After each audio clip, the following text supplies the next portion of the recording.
Bismillah, wassalatu wassalamu ala rasulillah wa ba'd. Assalamu alaikum wa rahmatullah. A bidiyon da ya gabata na yi bayani akan ma'ana ta nuna sakina kuma da tanwini.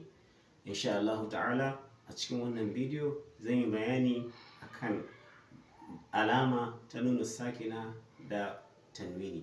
Ma'ana ta yadda idan ka ga nuna sakina za ka iya gane ta, idan kuma ka ga tanwini za ka iya gane shi. Kamar yadda za ku gani a rubuce.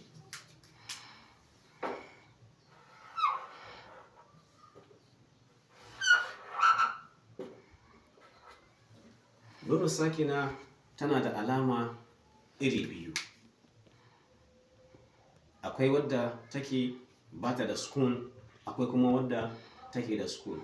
Idan ba a manta ba, a wurin ta'arifi na nunu sakina na yi muna bayani cewa ita ce nunin ɗaurarra, ko kuma kana iya cewa hiya allati la harakata laha kan nun, ita ce wadda ba ta da haraka, ma'ana wasali kamar nunu. Kamar da muka gani a rubuce nan, wannan ita ce nunu sakina amma wadda ba ta da sukuni ga fili. Wannan ita kuma nunu sakina ce mai sukuni a fili wanda kowa na ganin shi. To a takaice da wannan duka sunansu nunu sakina, ma'ana nunin masu ɗauri. Sai shi kuma tanwini, kamar yadda muka yi bayani mun ci shi ma wata nunu sakina ce wadda ake samu a ƙarshen suna, sai dai shi ana samun shi ana jin shi a karance kawai, ba a gani ne nunu sakina ɗin a bayyane. Misali idan muka ɗauki suna na Muhammad,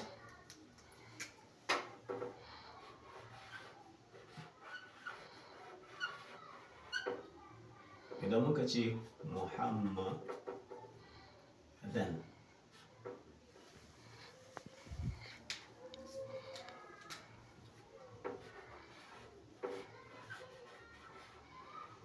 muka ce Muhammadin,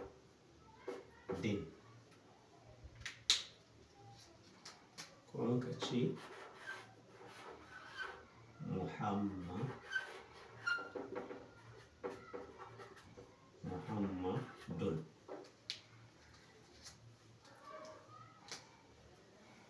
Wannan tanwini ne,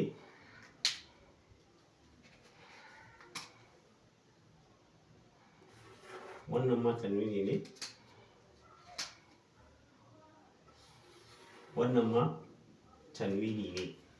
So Muhammadan yadda asalin abin yake haka ne yake, kamar mu ce dan din nan sai mu yi breaking ɗine mu ce dalin fataha da sukuni nunu dan, haka dan.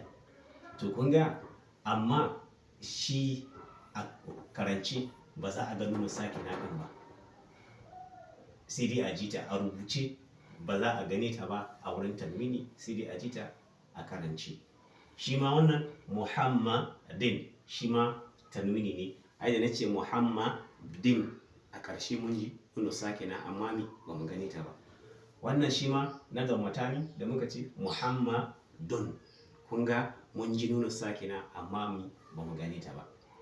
A takaice abinda nake so in yi bayani a nan shine nunu sakina tana da alama iri biyu.